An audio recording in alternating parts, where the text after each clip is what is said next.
I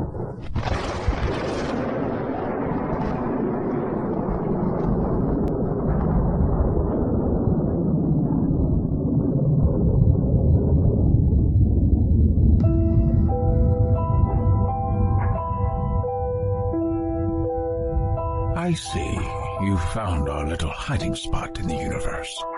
Don't get too comfortable. This is a place where you will find those with an experience that's out of this world, and possibly deep within your life. I welcome you to the Oracles with James Tyson. Lean forward and listen. We will pull you into a supernatural journey with guests from around the world, each one experiencing some of the most extraordinary phenomena this wee planet has to offer. I wish to invite you to support the program through the oracleswithjamestyson.com Patreon link. For as little as $3 per month, you qualify for a free monthly psychic reading, a past life regression, and exclusive access to our filmed interviews. Don't lower your guard. That's just the beginning as we give back. When I have reached 2,222 members, we will be giving away monthly trips to supernatural hotspots and conferences across North America. Don't run. I can see you. With a limit of 4,500 Patreon supporters, you will want to get your passports ready, as every third month, we will include paranormal conferences and tours in Europe and Australia. I know you can hear me. Visit theoracleswithjamestyson.com and click on the Patreon link. Where are you listening? That's the Patreon button at theoracleswithjamestyson.com. Now, here are the Oracles with James Tyson. Thank you, Liam, you funny little alien you. And thank you, listener, for tuning into this episode of the Oracles with James Tyson. I am James Tyson, and today's guest is Ryan Stacey. He is a certified private investigator and CEO and founder of Blacklight Investigative and Surveillance Services and T.E.S.A, the Experiencer Support Association. And that's what we're going to be talking to about. He was the national chief investigator for MUFON Canada. Now, MUFON, if you don't know, is the Mutual UFO Network. It was founded in the United States and bounces around about 43 countries around the world. Now, T.E.S.A is something that derived from his work at MUFON. Now, MUFON, yes, has been around since 1969, probably about as old as Ryan is himself. It's probably older than Ryan. But Ryan found that being a chief investigator in Canada for MUFON and bringing in all the reports from people who've experienced things right across the country, he's found that that information going into the U.S., it kind of goes into a big black hole, pun intended. The other thing is they raise a lot of money for MUFON, and they do in those 43 countries around the world, and it all goes to that one country where MUFON exists. I think their head office is head office, I think, was someplace in the eastern U.S., but they're located in Irvine, California. They're a nonprofit, but, you know, the management does take a cut, and it's a full-time job for them to juggle all the different information that comes in. And over his years working for MUFON, he identified a number of challenges recording information and processing it and actually getting back to the client or the experiencer, and found himself butting heads with management of this nonprofit, the MUFON managers. Unfortunately, they didn't take his advice, and something that occurred or got set up in 1969, and eventually manuals on how to do things started being made, and nobody wants to divert from those manuals. And like I say, one person's conspiracy is another person's policy. So is there a conspiracy at MUFON to keep information from the experiencers who are actually experiencing it, and then charging them for books on what's going on, and newsletters and fees and all sorts of things? Or is it just policy and nobody's willing to change policy because it was the way it's always been done. It's been done this way, was done this way before I got here, and I'm not going to move from it. And then again, he's also found things where nobody's really paying attention to the policy. So it all depends who's reading the book and who's in charge in any given year. So what Ryan did is he went off and he started the Experiencer Support Association, or T.E.S.A. And if you want to check that website out, go to TESACAN.org. That's TESACAN.org. He's considered a expert, as much of an expert as you can be in UFO and paranormal field. Now, that term gets thrown around a lot, but an expert, and this is going back from the Canadian courts version of when I got declared an expert, you get challenged when you become an expert. And if you say you're an expert in something, it's usually something that you don't want to say yourself. You've been determined to be an expert, and someone else, in my case, the courts, determined I was an expert in whatever field that I'm not going to get into. But they challenge you, and when the judge decides, yeah, that guy can be an expert, that guy can be an expert, but the expert only is an expert to give an opinion, from his knowledge that could be a little more advanced than the general public. So in that case, if Ryan's going to give us his opinion on what he believes and what he's doing and things like that based on his years of experience, yeah, okay. If I'll give him that, he can be the person who can give that opinion. Yeah, he's been featured on television. He lectured at major conferences across Canada, and is writing his first book called Believe, an investigative study building a bridge between the borders of paranormal and extraterrestrial phenomena. And that's what's really cool about T.E.S.A. It's not the new a new version of MUFON. It is basically an overreach, not really an overreach, an encompassing location where not only UFO reports can come in, but other paranormal and cryptozoological reports, or all paranormal supernatural reports can come in. So if you've seen a Bigfoot, you can go on his website, the T.E.S.A. website, and fill out the reporting in the go to reporting system and fill it out, send it in, and that information gets processed, and they will actually get back to you. Ryan himself will probably get back to you right now as we expand into building up some more support and more groups like they have for MUFON. Again, this is a very new thing. And there's more information coming out on June 1st this year, where he's going to be kind of opening the floodgates and getting everybody to sign up, or anybody who's interested who wants to start their own chapter, or what I called, I think we're going to go for detachment, wherever you are in the world. And, it's basically a sanitized, cleaned up, a little better working MUFON. And I'm sure the MUFON people are going to be really impressed when I said that. But that's what it's going to be. They're going to be able to get back to you. It's not like, if any of you out there have ever filled out a MUFON report and handed it in and wondered what happened to it. Yeah, welcome to the club, because they probably won't ever get back to you unless it's something flashy and they can send a TV crew out and make some money off of it. But that's few and far between.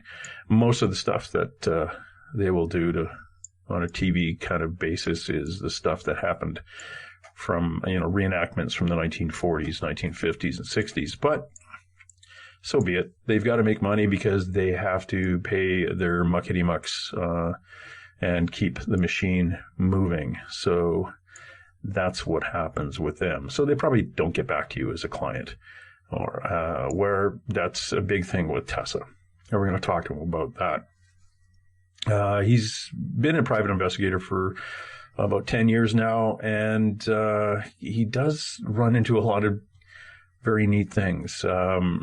He actually does investigations in regards to paranormal, over and above the business side. He's actually a pretty skookum with a camera and recording device, and he is a skeptic. So you've really got to stand on his chest and look at him and say, no, this is an alien, and look what's going on. And he's going to ask you 1,000 questions, whether you're holding it up in front of him or not.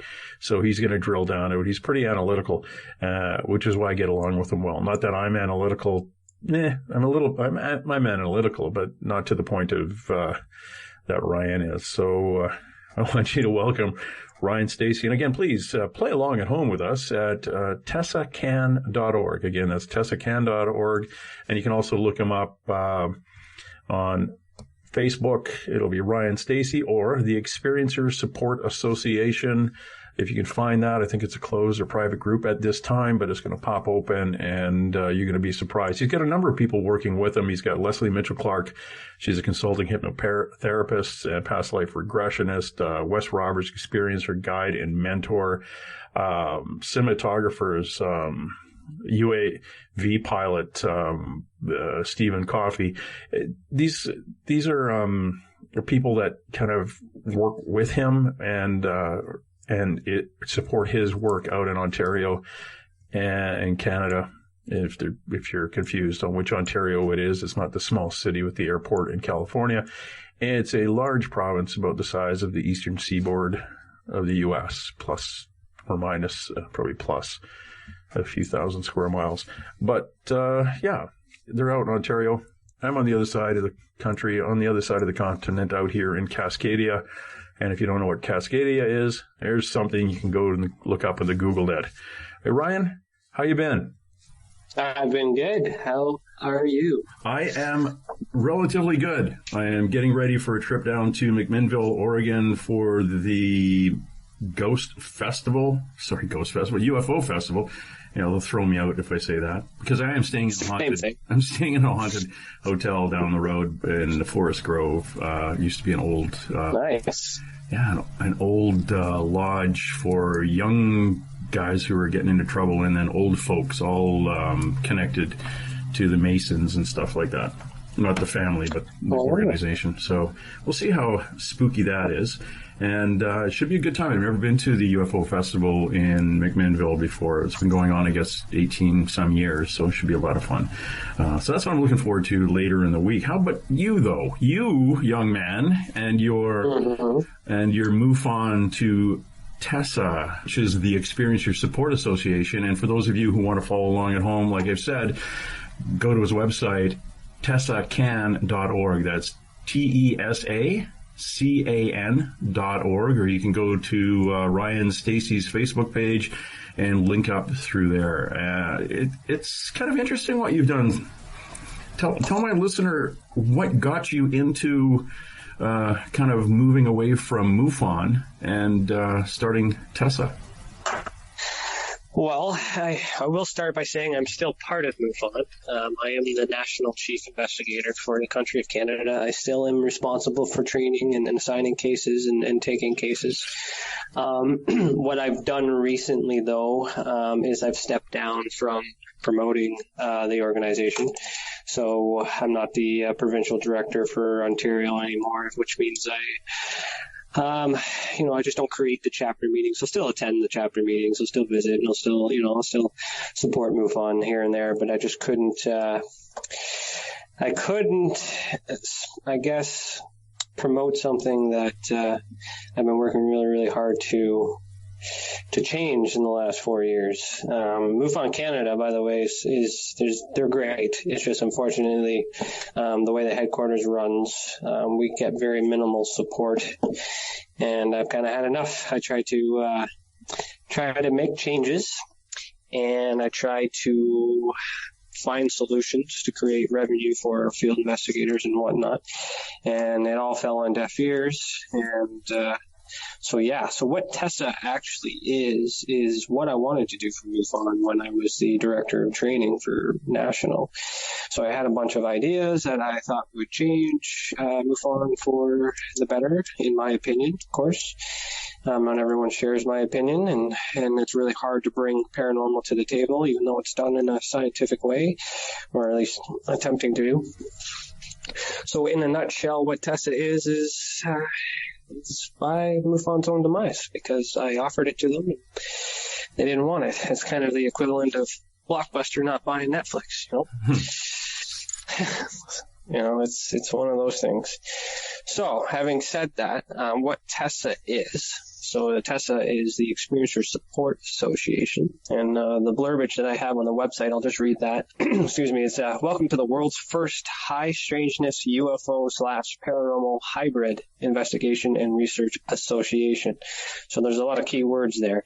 T.E.S.A investigates all items belonging to the global phenomenon of highly strange and foreign experiences which carry many implications of the existence of intelligence other than their own. T.E.S.A provides raw, unbiased data volunteered and collected from those experiencing this phenomenon with a global effort in providing trends and characteristics that will help narrow down our research and directly focus where to look. T.E.S.A filters the difference between fact and fiction with every intent to bridge the connection between UFO and paranormal phenomenon.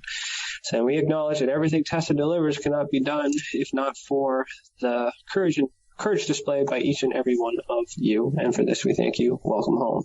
So that, in a nutshell, is what T.E.S.A is.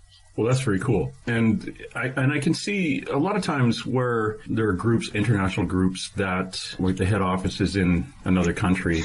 That country can kind of push everybody else off to the side because, especially when people start perceiving their country as the only one that exists in the planet and has experience. Well, and that is the impression that I get too. As I say, I'm still with MUFON Canada, and I can't promote the membership because the funds go to the United States and they don't come back to Canada. Yeah, so it is silly. But I mean, there's a lot of us who spend a lot of money of our own time invested in that. And then I what's called a joint venture agreement. I sent that to Jan Harzan himself. And I highlighted everything that T.E.S.A was going to do. And in exchange, what I wanted while I promoted MUFON was just 15% of the field investigator manual so I can dump it back into MUFON Canada's pot to donate and give to our field investigators who are volunteering their time. It was basically a business deal, right? Yeah.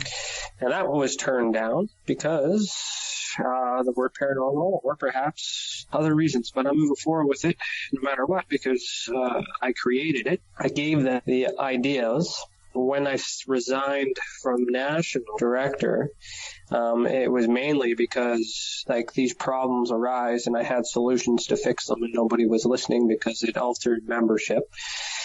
So I left that, and then at the same time, without mentioning any names, one of those brilliant ideas that I had was stolen from me, used. So I created T.E.S.A quickly to get all my ideas out there first, so that way the rest of them wouldn't be taken from me.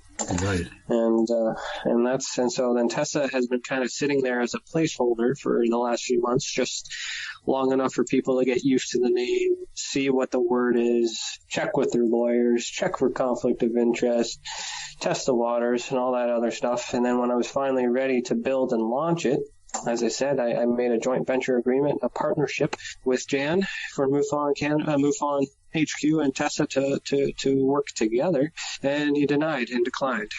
So probably can't say I didn't try. Yeah. Well, we can't work with you because you're not giving us as much money as you used to be. Yeah, it's awkward. And I like how you say you don't want to mention any names because I'm the guy who goes, no, it was Bob that stole my stuff. And this is his address and go get it back. But you're being very diplomatic. There's no point because they'll say I didn't and blah, blah, blah, blah, blah. So the point I'm making is instead of fighting it, I rose above and I just created it. This is mine and my idea, and you're not taking that from me. You've already taken everything else from us. But anyways, it's flattering too because, it must have been a good idea, right? Yeah, exactly. Theft is the form. No, that's not right. Theft is imitation or something. Yeah, imitation. Yeah. But theft, you include theft in that. Your background, you're actually a private investigator, and you do a lot of surveillance, and you work for a place called Blacklight Investigative and Surveillance Services. So, as well, and T.E.S.A. So you're familiar with the documentation and analysis of data that you bring in, which a lot of the people, and I've run into a lot of MUFON members in the past down in the U.S. at the various events and conferences I go to, a lot of them don't have a investigative background or look at things with an analytical eye. So there are a few that do. Mm-hmm. There's, in the structure, there's, again, like MUFON's focus is membership. They're driven on membership. So, they can't be too picky, because if someone's willing to buy the manual, then they're going to allow it, right?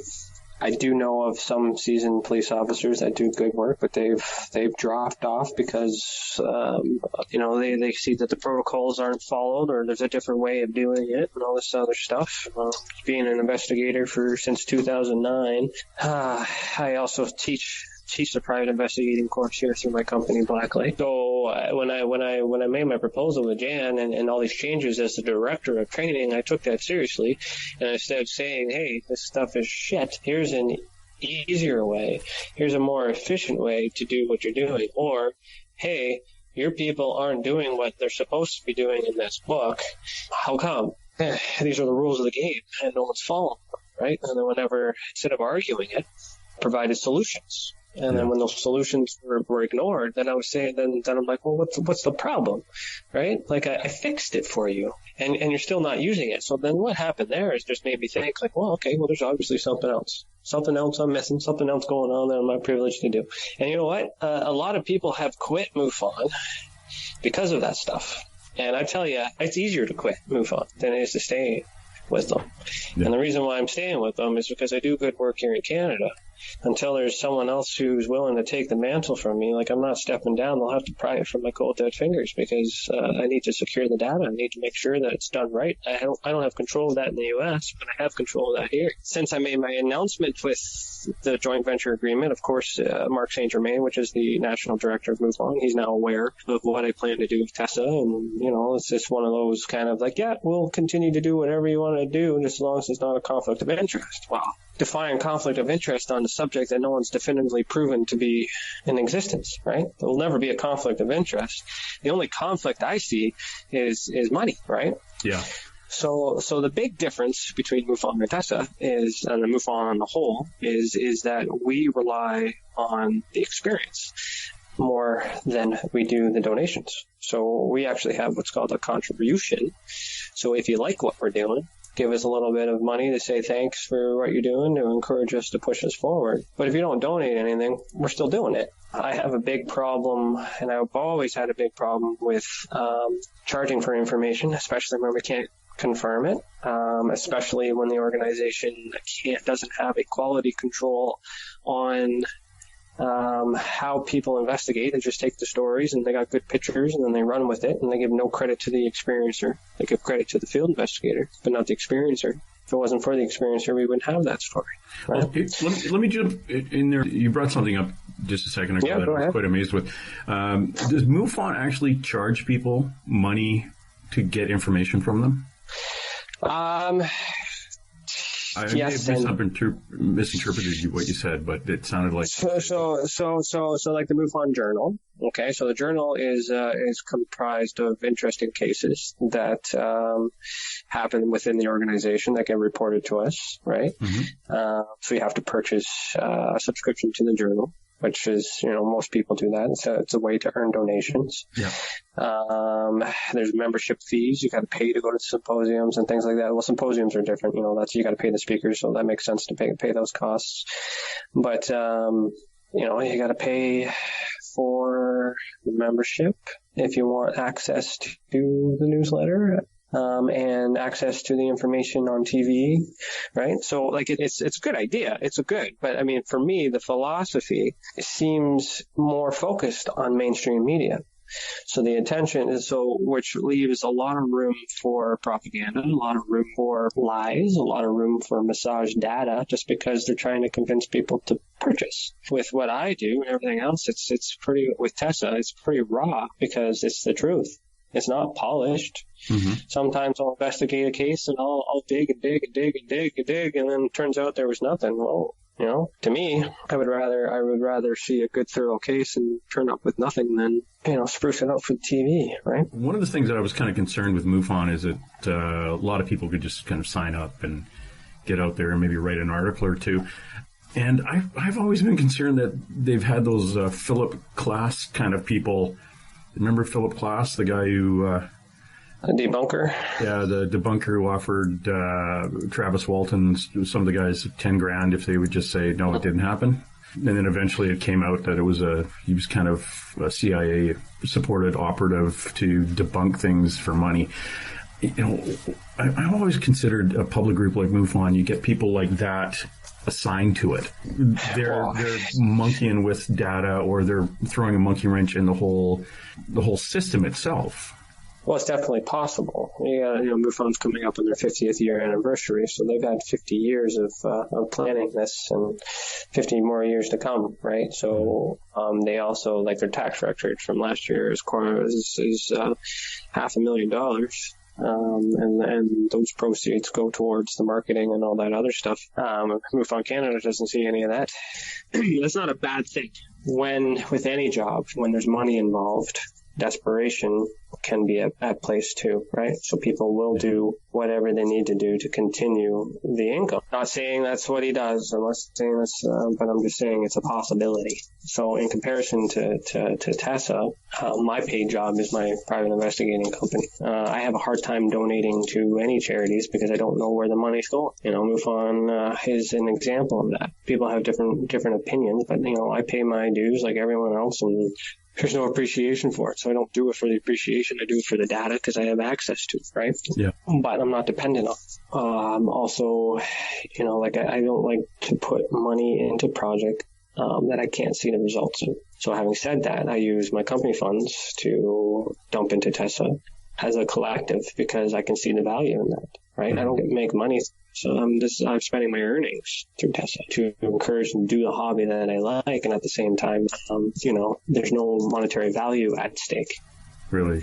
Competition is never bad. Healthy competition is good. If anything, they'll teach them to pull their socks up because they know what I'm capable of doing, and they know what I know, and they know I haven't exposed it. So instead of me talking about it, I'm just doing it. I'm doing things that I think should be done in the way that it should be done. And if they continue moving in the way that they're moving, then either I'm wrong or they're wrong, right? Yeah. I don't know. This is just because I think it should be different doesn't mean I'm right. Yeah, if you're just joining us, we're talking to Ryan Stacey. He is the guy. He started the Experiencer Support Association, T.E.S.A, and you can go follow that website, T.E.S.A, T.E.S.A.C.A.N, that's TESSACAN.org, and you can always follow him on Facebook. Just check out Ryan Stacey. Also, you can go there and the Experiencer Support Association, too, if you want to bounce around. Ryan, since you started T.E.S.A up, what type of activity have you guys been doing, or have you got it up that level yet, where you're? Well, it's going at a fast rate. I have to. Well, it's just a new name too, right? So I don't like MUFON is good. MUFON is great for UFOs. I still support the adding it to the database because there are diehards, there are good investigators on the team, right? So when I say bad things about MUFON, I'm talking about the business, right? But the volunteers and the network that does all the for them to receive the money, those are the ones that need to be appreciated, right? Right. There are a lot of people in my network who have worked have quit for opinions similar to mine and all these other things. And as I said, it's a lot easier to quit than it is to stay with it. And the reason why I'm staying with it is because you can't change something on the outside, you can change it on the inside. Yeah. So I'm hoping that if I do this nobly the way that I'm doing it, the waters are murky, it's going to piss people off, but hasn't pissed them off to the point that they've kicked me out yet, right? And I'm not willing to go, and I'm not doing a lesser job than I've already done. Yeah. Right. So I'm basically leaving it in their hands to decide whether or not what everyone says is true.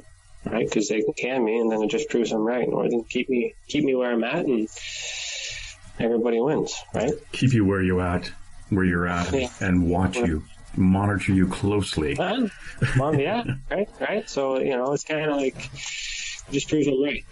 Ryan, in the last few years, and speaking on a Canadian, kind of the Canadian view of things, have we got a lot more reports in Canada than we had, like, say, 10 years ago? Or are they starting to increase, or could it be? Are we talking UFO reports? Yeah, UFOs.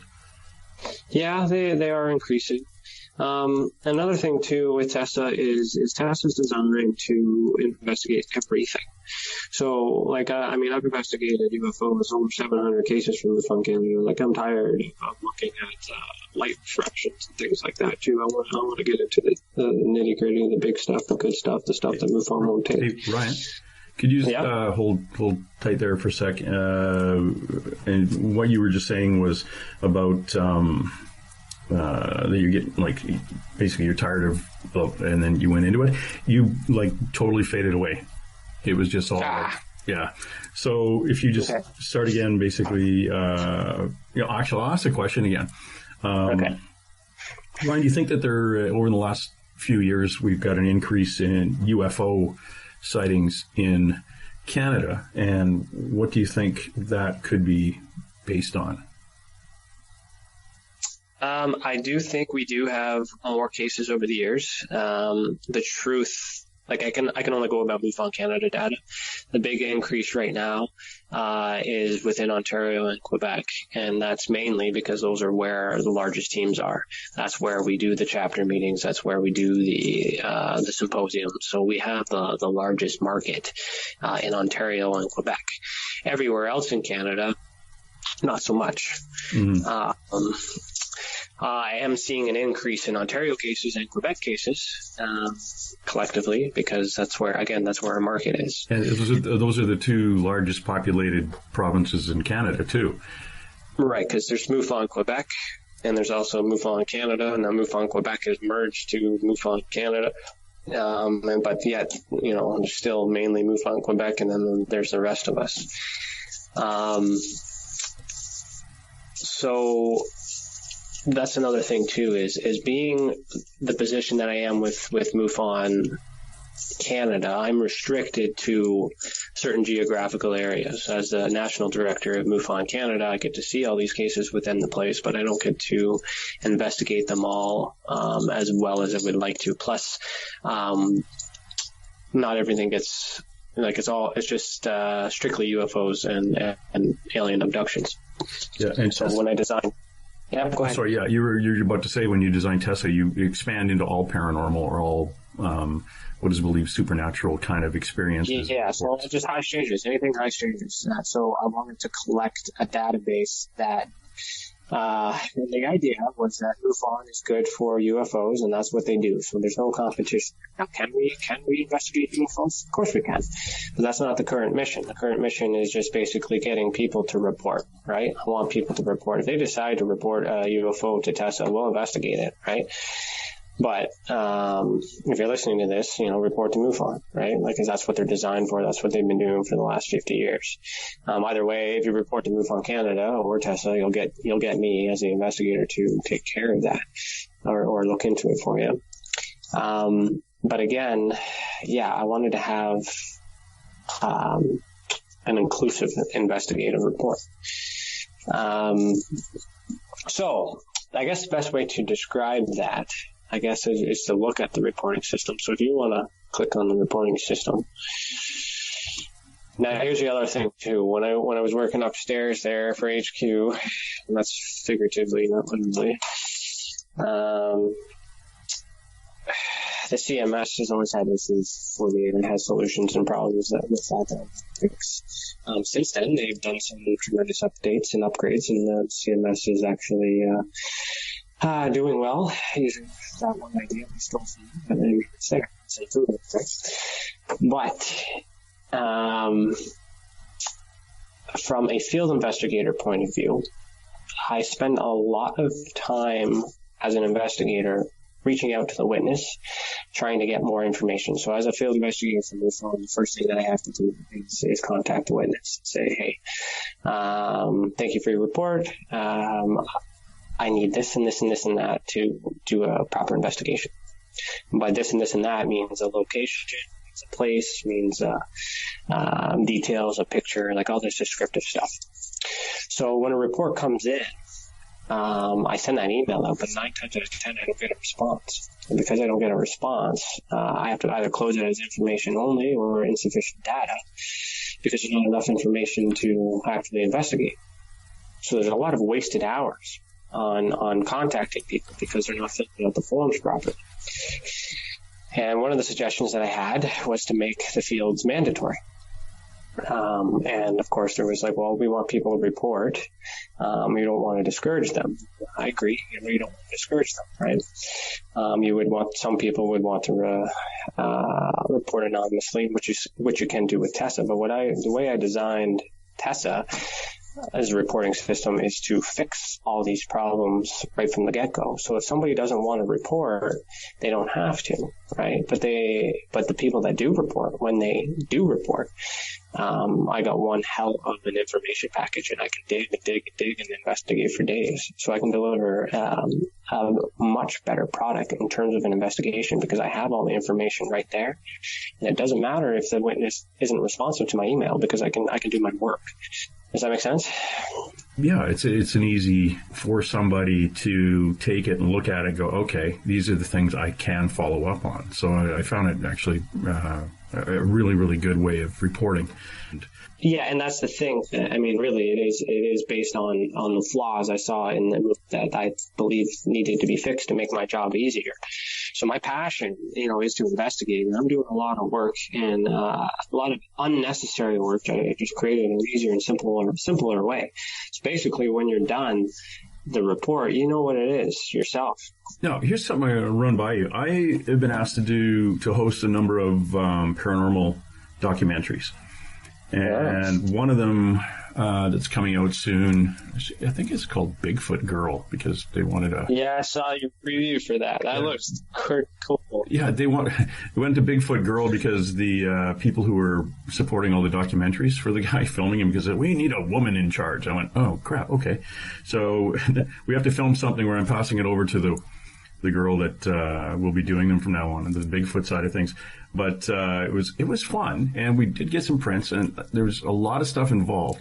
Plus, I hosted a couple of we're in the prelim stage right now of not events, but investigations of ghosts in pubs and things like that, where we actually got information and we got data.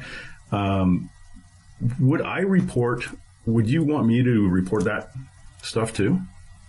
Of course. So reporting is one thing. So the reporting is mainly what MUFON's focus is. That their drive is you report to the system. And the reason why I have a reporting system is so you have an alternate place to report, right? If you want to continue to report to UFOs, it's still done the same way because I'm investigating the same way. Now, that is MUFON in a nutshell.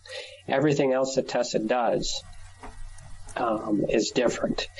So once we get the report, that information I put into a table, a data set. So what I'm doing is I'm keeping trends of all these characteristics. The reason why I ask specific questions as to characteristics. So once I get the information, put it into a data report, we'll be able to go and put boots on the ground and actually do some digging. And I don't know what locations those are going to be. I don't know what reports are going to be there. But the idea, again, is to go to one location that has multiple reports of Bigfoot, UFOs, ghosts, apparitions, everything all in one hotspot, right? Kind of like Skinwalker Ranch.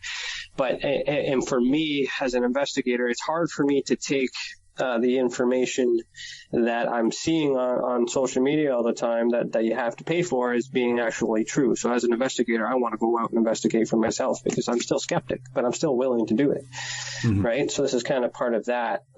Every person that makes a report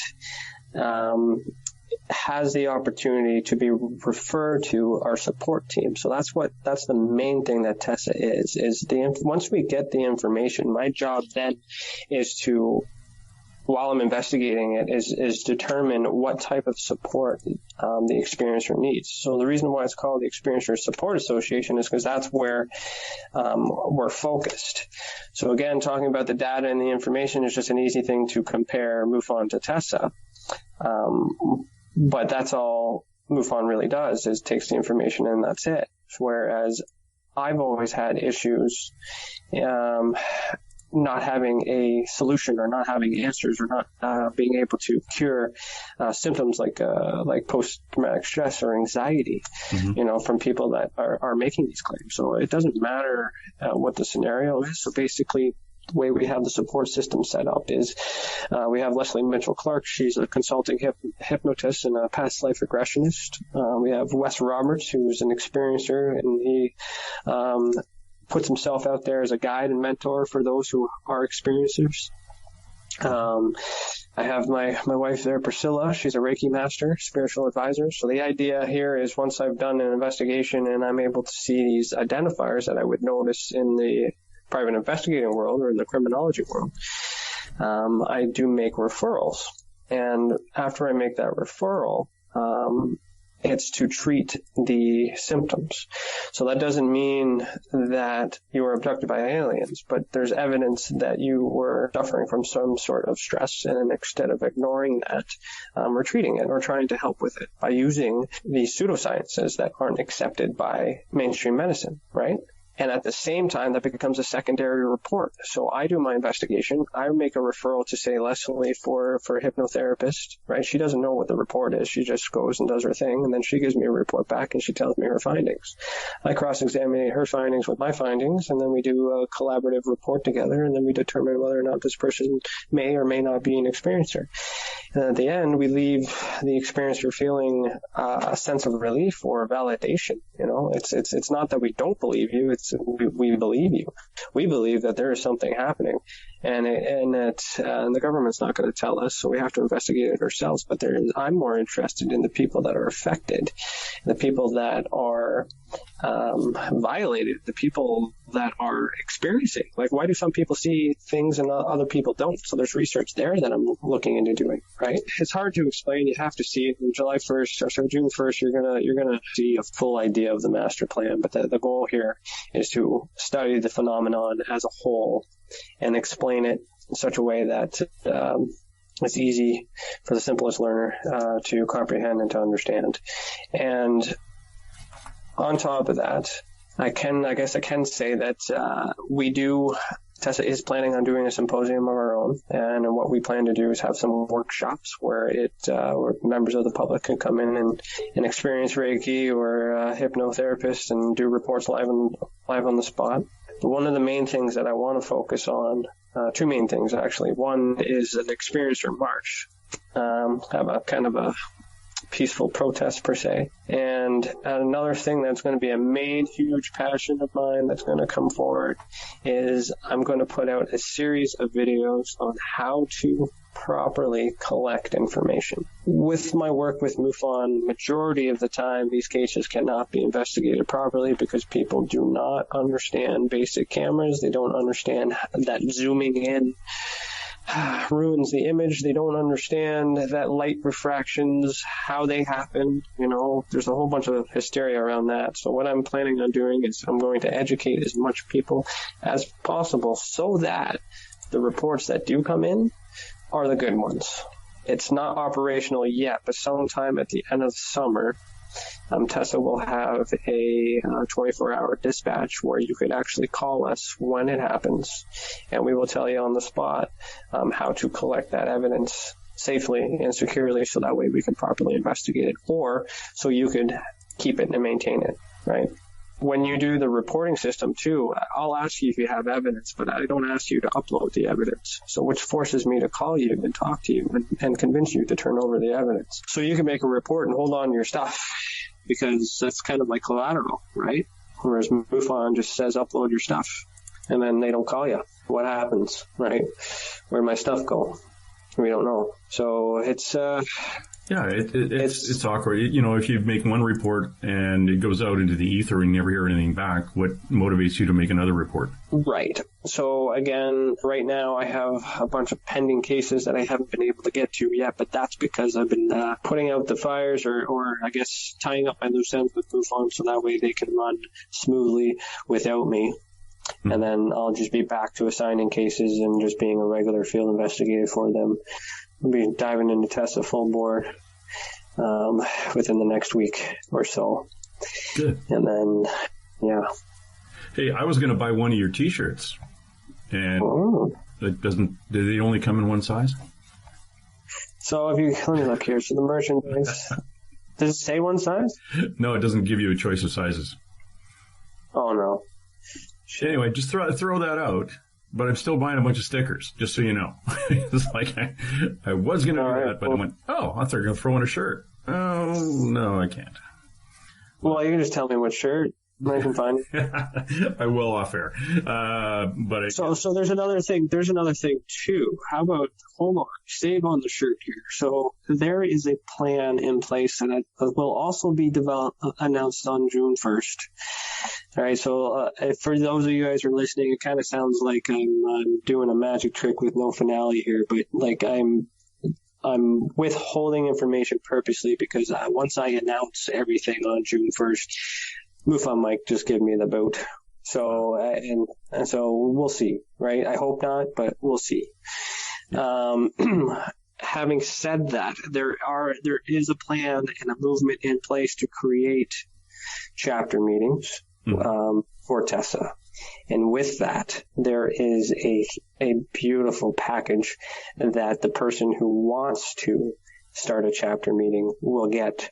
And that includes, at a minimum, that T-shirt that you want to get. Yes. So if you want to start a chapter out where you are, and then I will send you one of those T-shirts as a thank you for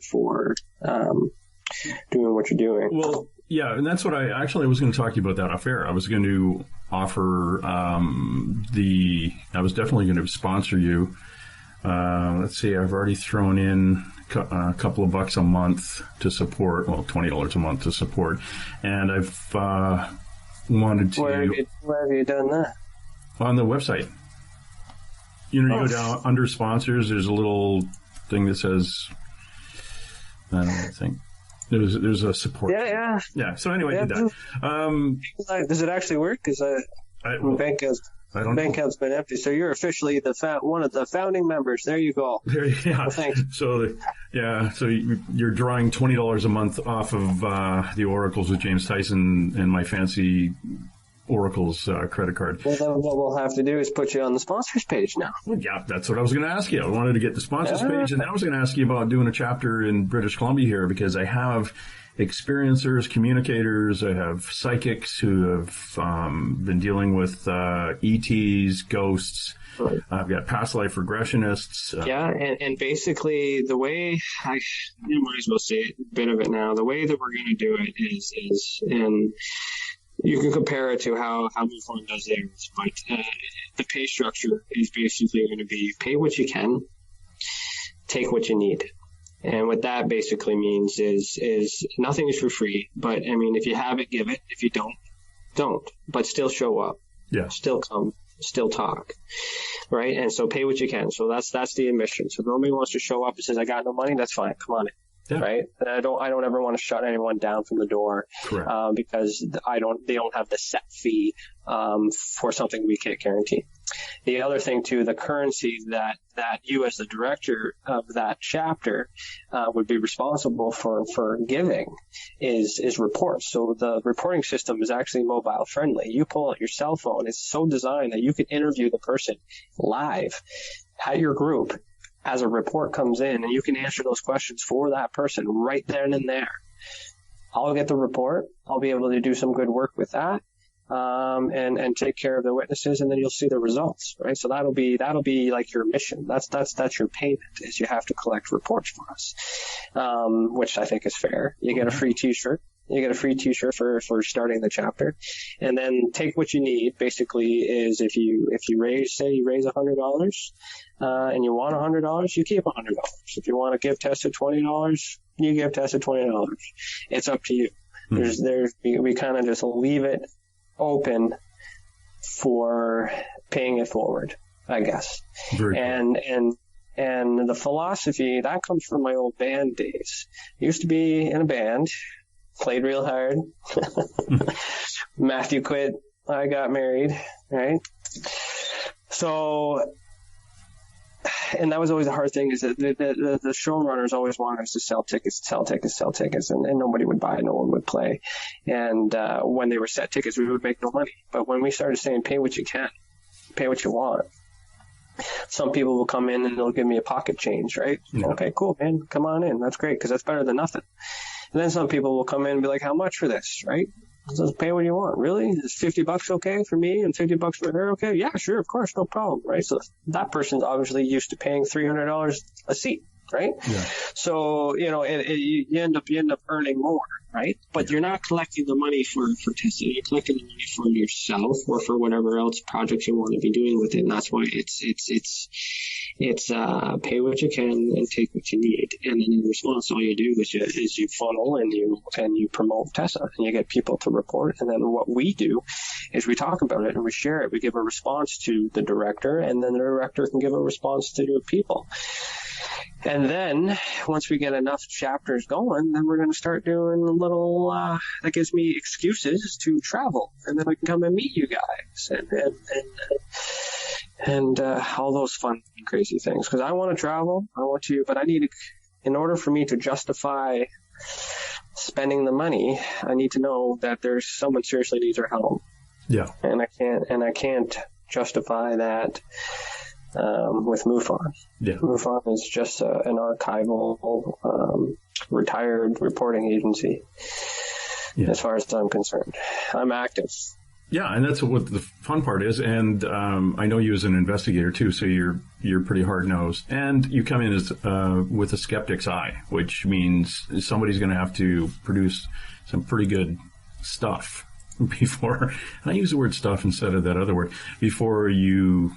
My challenge for you is to get you away from being a skeptic. It's like, I want to be able to say, see this gray guy? Look, Ryan. Well, that's the thing, right? Yeah, look at him. Look. Oh, this ghost? Yeah, he's standing right beside you. I want you to go, okay. I'm also studying the phenomenon on a social level, too. It's either there's a bunch of things out there and I'm just not gifted and I can't resonate to all these things. Or at the same time, there might be a severe case of mental health in this one that we don't currently have any support groups for. So that's another thing with T.E.S.A. is there are some people out there that are right out to lunch and they don't know that, and we don't judge. And if we acknowledge that you are out to lunch, instead of ignoring your emails or ignoring your report systems, we're going to treat you. Yeah. And then that's also research too, because I've also learned in some of my most significant cases, which I can't talk about because they belong to MUFON. That's another thing too. T.E.S.A. would be free. All I do is get permission from the witness and I'm good to talk about whatever I want as long as I get permission from the witness. Yeah. I've actually learned that most of my significant pieces of evidence and research that I've done have come from people suffering from some sort of mental illness. And it's not the mental illness that's causing it. It's the mental illness that's preventing them from being taken seriously and on a more credible level. But the evidence, if investigated properly, the mental illness doesn't matter. Correct. And in today's society, most people will look for that. That's the first stage when they try to discredit somebody, is check their mental health.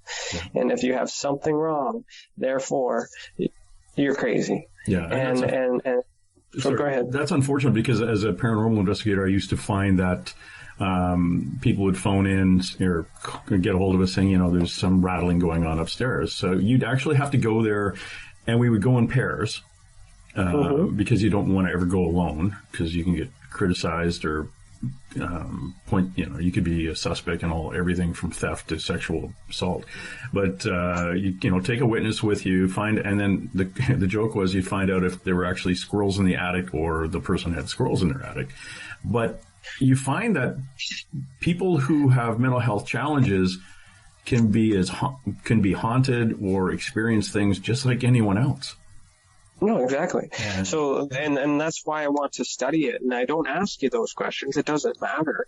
As long as I find a link that references that you're not the only person in the world who's saying the things that you're saying, then there's enough for me to walk out on, right? Mm-hmm. I will walk out on that limb. That's all I need to do is fact check it. The idea is possible.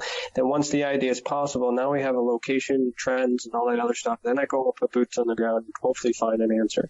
Like I had a case of a Bigfoot sighting, which happened to be here in Ontario, out near Kidmount, which was where I happened to be traveling to. So I was lucky enough to put boots on the ground that next day. I went out there and I looked 2 days. 2 days I looked and tracked, and all I found were deer. Now that doesn't mean the Bigfoot wasn't there, but I put a good solid effort into trying to prove that theory possible. And even though Bigfoot wasn't there that day, I'm not saying Bigfoot doesn't exist. I'm just saying I was wrong place at the right time, or wrong place at the wrong time, because there's multiple Bigfoots encounters, right? Oh yeah. Come out here to the Pacific Northwest, and you have to pull over and watch them cross the road like elk. Well, start your chapter. Actually, I think we're going to call them sectors or divisions. I don't know. I don't want to say chapter. I need to change the word. What is it? What we used to do in the RCMP? We had detachments. Detachment, yeah. Yeah, that's like the U.S. Marine Corps has detachments, and the Mounties had detachments. It goes back to old British and old. Yeah, it's the so it'll be just basically your township or detachment or something. It'll be just some cool branding. And that's the other thing too. Is I think the reason why people are really liking T.E.S.A is because not only does it sound like Tesla, but I have one. Yes, you do, and I want to ride in that. Yeah, you go too fast for you, kid. We'll take it to space. Yeah, no kidding. It's bumper to bumper up there right now. Sorry, totally lost my train of thought. Distracted squirrel. We were talking about. Yeah. So starting a chapter or division or detachment, whatever we call it, when we announce it on June 1st, and get people reporting, so I can start collecting data, and then give me good information that I can justify hopping on a plane and coming out there, right? Yeah, excellent. You've got to travel. And here's the thing that I'm doing with my podcast is that if you go to my website, if anybody likes the podcast anyway, that's the other thing. If you go to my website, theoracleswithjamestyson.com, and if you like what you're hearing, click on the Patreon link, which is kind of maybe what you should get to for your website, the Patreon link. And so we actually have a Patreon. Oh, sweet. And then if you like it, if you can kick in $3 a month or $36 a year or whatever that works out, don't make me do the math. What I do is when I get over 20 people, I'll draw 3 times a month. One is a psychic reading, one is a numerology chart, and one is past life regression, no matter where you are on the planet. We'll draw for those, and if your name gets picked up, I will get a hold of somebody where you live, and we'll pay for that for you. If I get to my magic number of 2,222 people signed up, I'll be drawing once a month to start with for a trip for 2, airfare, accommodation, and car rental. And mostly incontinent. Yeah, if you've got a diaper. No, if let's say you like UFOs, and you live in Ontario, I would fly you and one other person down to the Alien Con in LA and pay for your accommodation and car rental and the entry. If you like ghosts, I'll fly you down to Gettysburg or the Preston Castle in Northern California and hook you up with the different tours. Not just one of the tours there. I'll put you on all the tours. I think there's 3 or 4 groups in Gettysburg, and you go on all of them.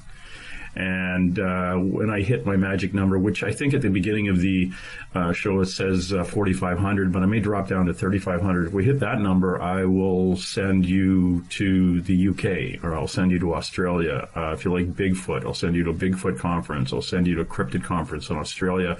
I'll send you to a lovely haunted castle in Scotland. I will send you down to some really cool old in Portugal and Spain, where the Knights Templar got started up again, and some of their old castles, and send you on some paranormal tours down there. Also in Portugal is a really good UFO conference once a year, and so bounce people around. So what do you think of something like that? I think that's absolutely amazing, and it's interesting because our Patreon account that I'm still in the works of figuring out how to charge, because again, it's not about money, but giving something in return, right? And it's along the same lines is, I'm going to be, we named it a sweepstakes and bonus content. Mm-hmm. So we're going to do everything we need to do as we plan on doing it. But if you guys want some bonus stuff, such as raffling some stuff off, which I'm not going to mention now, but that'll be announced on June 1st as well. But I am going to raffle off tickets for something, which you can probably figure out what it is. Yeah. I already figured it out. Because I'm a psychopath. Hold on, that's not right. So, and it's the idea too, is just give a little something in exchange for something big. And you can quit your membership at any time, you just get in for the draw or whatever. It all balances out. And if anything, it validates what you're doing. And then, you're on the right path. Yeah. And one of the things I'd like you to get is a really good microphone. So, yeah. Hey, well, that $20 a month we can invest in a microphone. Yeah, just lease them at $20 a month. Some of the stuff that you were talking about is that pops up on your website. T.E.S.A approved investigation gear, and various tips on that. Now, you're a guy who does surveillance. That's what you do for your paying job, your work. Do you get into you're obviously a good resource for different camera equipment and different camera gears. The gears, my God, it's like I'm translating French into English. You've got the camera gears out there and to do that thing. But if somebody wants to know, hey, I really want to start off, whether it is going out and doing, looking for Bigfoot or for UFOs and things like that. Like you said, do not zoom in on your iPhone. So, take the original picture and then blow it up later. Let us go. Yeah, right. But you'd be a resource for people like that saying, hey, do you mind, Ryan, telling me this is the type of stuff I want to look for? Where would I get the best gear? Or should I defer to various television shows and see what the heck they're doing? Yeah, no, I would definitely be a good resource for that because, so the T.E.S.A approved investigation gear, what you see there is actually a link to Ghost Stop. Mm-hmm. So if you go to the website, TESACAN.org, and you click that, what it'll do, it'll send a little adware to Ghost Stop. And if you do make a purchase, Ghost Stop is going to contribute a little bit to T.E.S.A for your purchase. Nice. But these are some of the equipments that that I purchased most of, that I'm testing and that I'm using, and I'm pretty happy with most of them. So, as I move forward, doing little informational videos, I'm going to be explaining, why I use them and how they work. I've already talked to Ghost Stop and just said, I'm not going to bullshit. If it's crap, I'm going to tell them it's crap, but I'm going to refer to something else on your website because there are a lot of things, right? Yeah. For example, but what I also have done and what I would like to do, so the K2, for an example, okay, K2 meter is known relentlessly for ghost hunting. Yeah. But what that is an electromagnetic field device, but it's meter, but it's designed and marketed for ghosts. If you look at the specific one, you think ghost, but what an actual EMF meter is like a legitimate one or a real one is a bug sweeper, which I use in private investigating, and I actually have one of those. So what I would do is I wouldn't tell you to buy the K2 meter. I would tell you to buy this particular meter because it's what it's naturally designed for. No, I wouldn't tell you. I'm going to argue that point. Okay, let's go. Yeah, okay. The thing is, the cheap made in China K2 EMF meter, they used to be like $40, and I think you can buy them online for $100. But Ghost Stop has it for about $60 US. Yeah. But they're so cheap that the electromagnetic field has to be very, very strong for them to go off. Okay. If you hold that thing up to a human being, it's not going to go.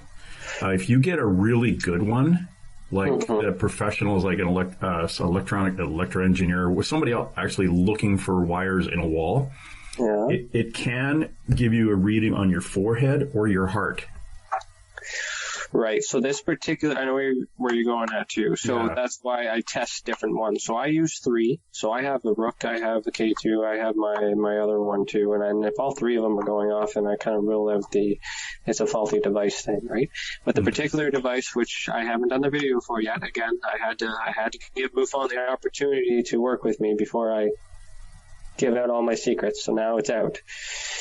But the particular device that I have has a dialer on it. So you go into a room, you turn it on, it's almost like Supernatural when he pulls out the EMF meter and it's buzzing, right? That's because there's Wi-Fi in the room. And I take this dialer wheel down and I just bring it all the way down.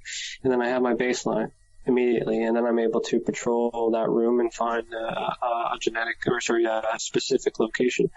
And then once I find that location, I dial it down a little bit more, and then I'm able to pinpoint. And the reason for that, the way that device is designed for, is to look for hidden cameras or hidden listening devices, and like sweeping for bugs. It's literally a bug sweeper. But it still picks up electromagnetic field. So I would recommend that device because you can pinpoint to a smaller radius on where it is, right? Instead of walking around aimlessly, you turn it to full volume. Okay, there's something in this area. You turn it down. Okay, it's not in this room. Let's do our baselines in the room. Okay, we got a higher hit here, so it must be in this room. Dial it down. Let's focus. And then once you do your baseline that way, and you crank it all the way down, and the thing goes off like crazy, well, there's your control, right? Yeah, we use the K2 EMF meter, the cheapo one, either the old black one or the gray ones. We will put those on a table and start asking questions. And then those are good too because it's the timing, the reaction, right? Yep. And that's why I put 3 on the table. I'll put a tri-field, I'll put a K2, I'll put my Rook down, and I'll put my bug zapper, my bug scanner on the table. And if they all go off, then, you can't blame the equipment. Yeah. So you have the tri-field. That's the one you that's the one you're like the better one you were talking about. So the tri-field I have through MUFON. Let's look at but it's, I'm actually looking at this tri-field one that Ghost Stop has. I didn't realize they got a new one, which is partially why I bought a 3D printer. These guys do really good designs and 3D print their own stuff. So, anyways, 3D printer. Well, that's where all these come from. Yeah. So I bought a 3D printer because what I want to do is I want to make some T.E.S.A merch. Obviously, it's cheaper to make it in house. And again, I want to keep the cost down to make it, if I do want to give it out for free, then it's not going to eat me at a house and home. But the idea too here is I do have a sketch artist that is part of T.E.S.A that can if you get a good enough description, I might be able to recreate that on a 3D printer, and then seeing is believing. Right, have a story is one thing, but have one of our sketch artists just kind of sit down with you and actually draw what you saw, and then to create a 3D image might be give you a different perspective when you have it in your hands. Taking your gear to a different level too, and I did a documentary where the only gear that I had was a little night vision camera. Basically, it was a game cam with a motion detector. I had a piece of string and a digital recorder, and that was it. See, and that's the fun thing too about doing these investigations too, is I don't when I get the report, I already know my constants. I already know where the places are that are haunted or allegedly haunted. And I already have these experiments that I would like to use based on the theory of these devices to capture. So before I walk into the room without even being there, I already know what I'm going to set up. So it's not one of those like, okay, I'm here, what's going on? Like I already know what's going on before I show up. So by the time we show up, it's game time. Like we're ready. I brought the specific equipment. If I don't have it, I bought it, like whatever. Right. And, to do that as often as I'd like, obviously that's when it becomes a job.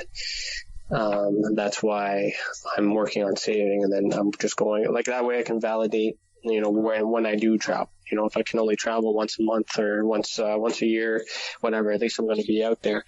For those who do events and want me to speak at any of these symposiums and things like that, I don't usually charge a speaker fee unless you want to give me something. But my rule really is just get me there and get me back. That's it. I don't care if you put me on a train. I don't care if you put me in a motel instead of a hotel. Unless I'm with the wife, it'll have to be a hotel, not a motel. I don't care. What, no tent? You'll send you to a Bigfoot exploration thing, and you have to live in the woods. But that's basically if you want me, right? But if I'm able to, if I got enough information and I'm saying I'm coming to you, then you pay nothing. I'm coming to you. With me and my Patreon thing, that's another thing too. Is if I'd like to go along and actually turn it into a whole interview experience, but it doesn't mean I have to go. I could, if I draw a name and somebody's going from Florida to Gettysburg. They've never been before, and they're like, why not phone you up and say, hey, I've got 2 couples going to Gettysburg. Can you and the wife make it? And you go down there too, and kind of manage the thing, and and get what. Well, that's where we have chapters. If we got chapter meetings, right? Your closest chapter or closest division or detachment. That's the word. I love the detachment thing. Hey, if somebody is listening right now, which I think there's probably 4 people listening, and a cat, if they're interested in forming a detachment in wherever they live on the planet, where would they go to get a hold of you? Well, for now, I want you to go to TESAcan.org. TESAcan.org. And let's see, where's the write me a letter kind of thing? Do you have a... It's on there somewhere through the tabs. Again, everything's nuts and bolts because I needed MUFON to see this first. It's all in stages. Oh, yeah, it's on the first page. It says T.E.S.A newsletter. T.E.S.A newsletter, okay. So you fill that out, or you can go to... How about go to Facebook? Yeah. Send you a message on Facebook on either the... No, if you click the support group, and it's down there at the bottom, it'll say contact us. Oh, so that's where you can make a request for any of these support groups, right? Spoiler alert, I will ask you to make a report first. You can't get to any of them unless you go through me, but that's to protect their identity as well. But you can reach me there. So that way I can add you to the newsletter, and then the newsletter will announce the package on how you can become a chapter or detachment. I'm going to be a detachment. Anyone else can be a chapter, but I'm going to be a detachment. Well, see, I like detachment too. The problem I have with chapter is not that I'm not religious, but it's specific to Christianity. And again, in order to investigate everything, including religion, I want to use a word that represents everybody, not just one. Oh, here the chapters are large motorcycle gangs, so that I have kind of detest. So. T.E.S.A detachment sounds badass, Yeah. I think that's it. T.E.S.A detachment. Penitang, which is where I am. That's number 1. Base Camp 1 or Ground Zero. That's cool. We'll brand it. But, again, all joking aside, this is a serious approach. There are people suffering. There are people who are reporting every single day, and they don't even get a phone call or anything like that. And I'm just doing my part on the way that I think it should be done. Plus, there is a support team that is behind me on this as well, and eventually, what's going to happen is I'm going to have someone run T.E.S.A as a whole, and I will no longer be on the front. I'll be behind it, and I'll just be part of it, right? Because T.E.S.A is itself, yeah. Yeah, because T.E.S.A is you, T.E.S.A is me, T.E.S.A is everyone. T.E.S.A is a new name with no rules other than include everyone, coexist, right? So it can be whatever it is. And when we release our merch, you don't have to buy it, but buying it to wear it shows that the values that we're presenting are true to you, and that's how we change the world. We'll be the world we want to live in. At the same time, investigating this stuff. Yeah, I think it's going to be cool. I think it's going to be a lot of fun getting out there and opening doors for people that have been kind of left on the outside, wondering what it is, where their information goes, and how it's treated. And that's the thing too. So my approach too is you tell me information so that way I can give you support. So that support could be me explaining to you, this is what you saw, and this is why. And then you learn something, and then you don't report that ever again. Right? And then the next time I develop that relationship with you, and then the next report comes in, hey, this is something else. So instead of me training or getting new investigators to train new people, I'm just training people on what's really happening. Right? And then once we give you the support that you need, and then that's it. We cure you. We try to help you. We give you that peace of mind that you're not alone. We believe you. And then at the end of the day, the data report that I release to the public gets taken by MUFON, gets taken by the government, gets taken by whoever needs it, and they make the opinions. We don't. Yeah. This is the consensus. This is the survey. This is what people are reporting, and this is where it is. I'm not saying it's Bigfoot. You can say it's Bigfoot. I'm not saying it was Jesus. You can say it was Jesus, right? Our position is to confirm and validate that you are legitimately experiencing something that cannot be explained. It's the best way. I really think, even for somebody who's worked at MUFON for as long as you have, it's like everybody who's worked in an area where information comes into them and goes through their hands and out.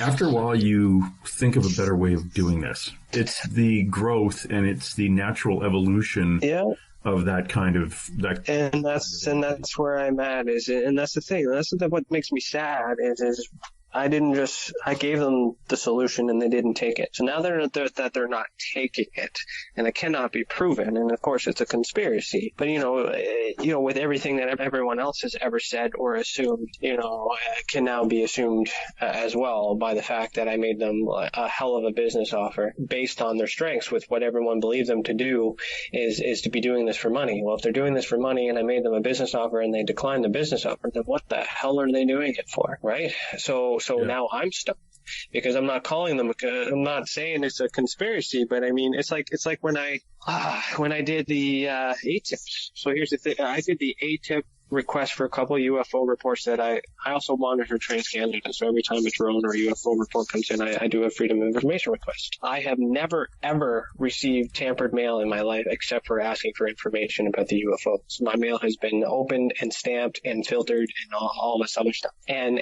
the thing is the reason why I did that is to follow the system, because a lot of people don't know how to do the system. But the Canadian government sends me back a document that's tampered, and then my response to that is like, this is why people think that there's a conspiracy. If you don't want the public to think that you are conspiring stuff, don't do stupid shit like this, right? There is a conspiracy, though.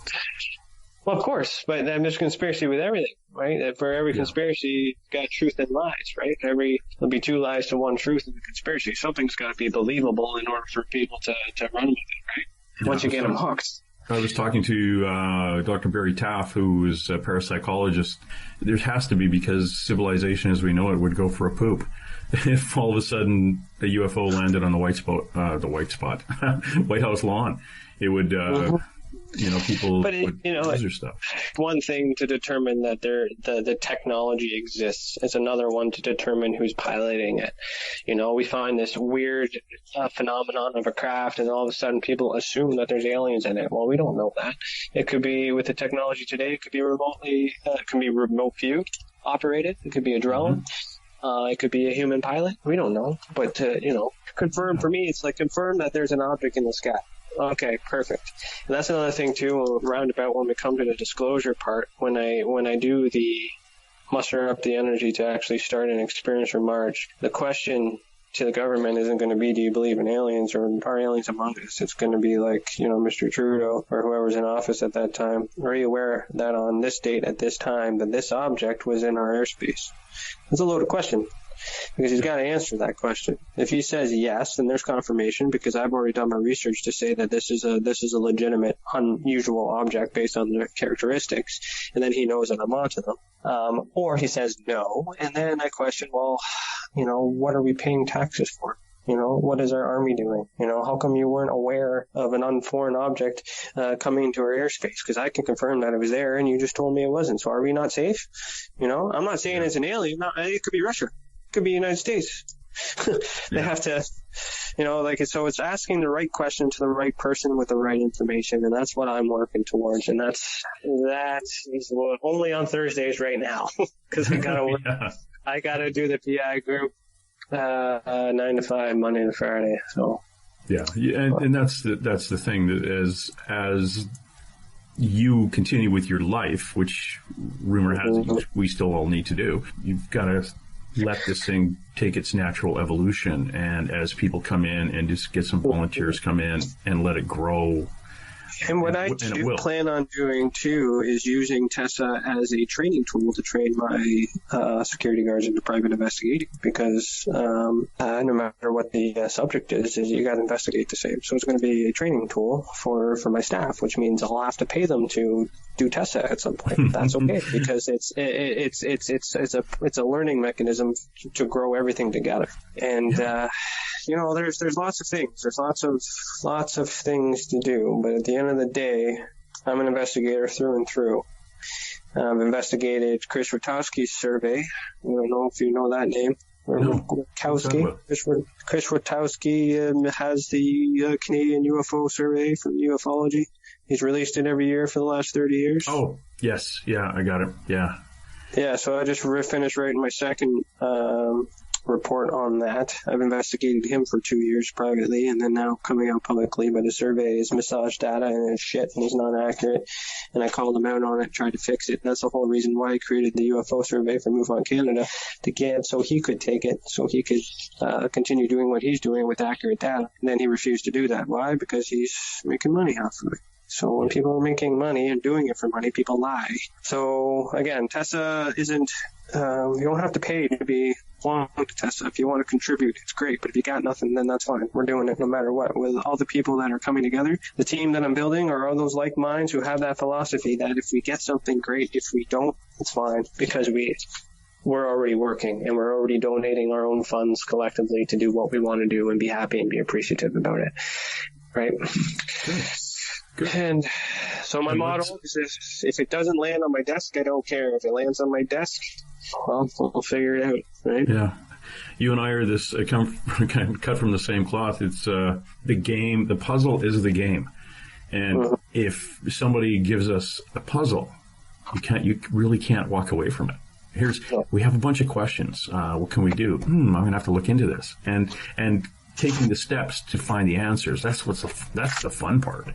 A lot of times we get the answers first.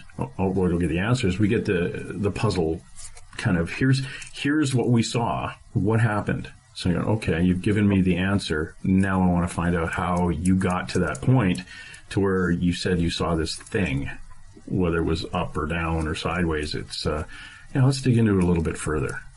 It's the puzzle. I love it. That's what I liked about police work. It's you're given a puzzle and off you go. But also the next level to that with my survey is to measure the puzzles, right? To find the constants. So in order to figure out this phenomenon of ETs, I would want to measure the trends, 90% of them say that they're 6 feet tall, or a few of them say that they're 2 feet or 8 feet. So I'm going to ignore the 2 feet and 2 feet to whatever. And I'm going to focus on the 6 feet. So when that report comes in and says he was 6 foot tall, you're like, okay, this one is a person of interest because it fits the criteria. It's the MO of an alien, because they're not all going to tell it the same. They're not all going to be affected the same. But every single story has a constant. When I travel down to the Alien Con in LA in June, I go with psychic Skeeter Wellhouse, who's not only she's an experiencer of many different anomalies. She does that hypnotherapy into areas that lost time. I thought I saw a UFO and then I woke up at home. Well, she'll go back in and tell you what you saw in that time or what you experienced. She and I, for free, will travel anywhere on the planet. And when I say for free, I stay home, she stays home, and she remote views into your house. and we'll tell you, do you have a ghost or a wandering spirit or something a little darker or something a lot brighter, or the things that you see in your bedroom late at night, are they something from a person from 100 years ago, or is it an alien? Would you be, interested in a science experiment?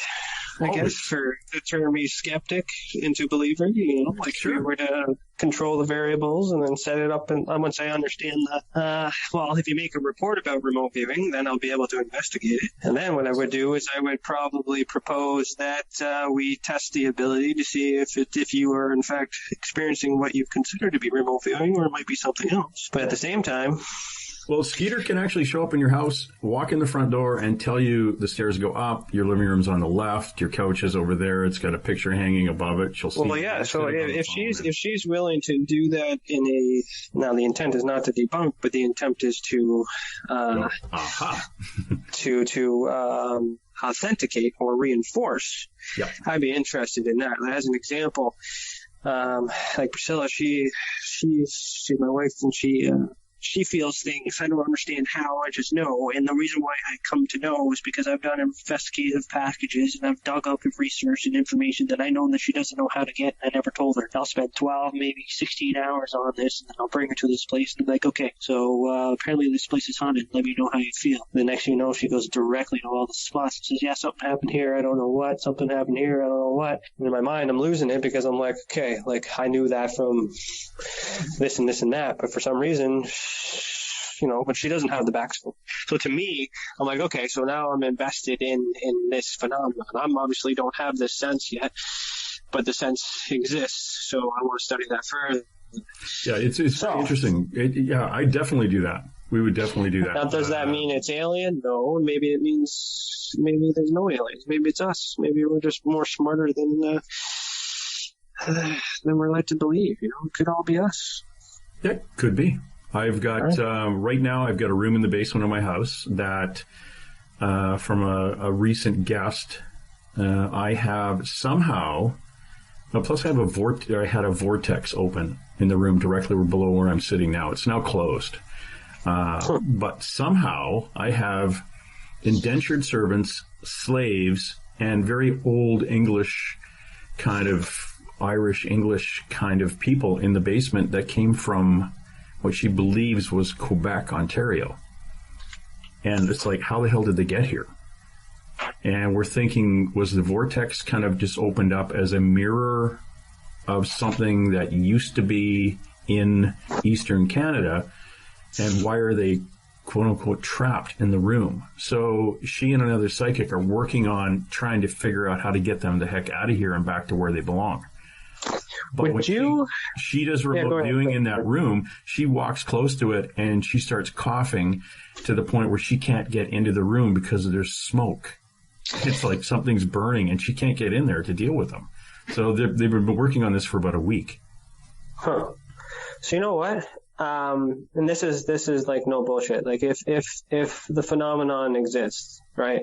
Mm-hmm. There's a lot of people who say, like, to me, if it's free, that's a plus. Anyone who charges for it, I'm automatically like, nah, it's crap. It's a game, right? But if you're willing to do it for free for the purpose of science, right, then I'm more willing to accept. There's been a missing persons case in my area for a long time. It's getting brought up all over the place. But if I'm able to, I might be interested in digging that case up again, no pun intended. Yeah. But if I could, I guess, authenticate the resources per se, and we're able to use that on an academic level to solve the unsolved mystery, that would be evidence on a catastrophic level. Well, here's the thing. There's a guy out in your area, a guy named Robbie Thomas. Okay. I think he's written a book. There's a couple of TV shows about him. If the police get a hold of him and say, "Hey, do you think you can help us with this?" He'll do it for free. Right. And if the family does it, I think he might charge the family, but he's crazy accurate. And if I can give you some information on him. If not, we can go with Skeeter.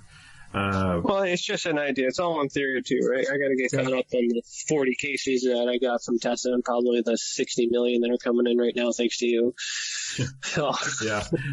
What we'll do, we'll carry this conversation on. I will get a hold of you, and I can tell you right now, if anybody listening thinks they have a ghost in their if they get squirrels in their attic, or they have something going bump in the night, or they've experienced something, get a hold of me. Go to my website, theoraclesofjamestyson.com, send me an email, and I'll get a hold of you. And the thing is, I will talk, and this is how this works, Ryan. This is interesting. If you've got something going on, Skeeter doesn't know about it.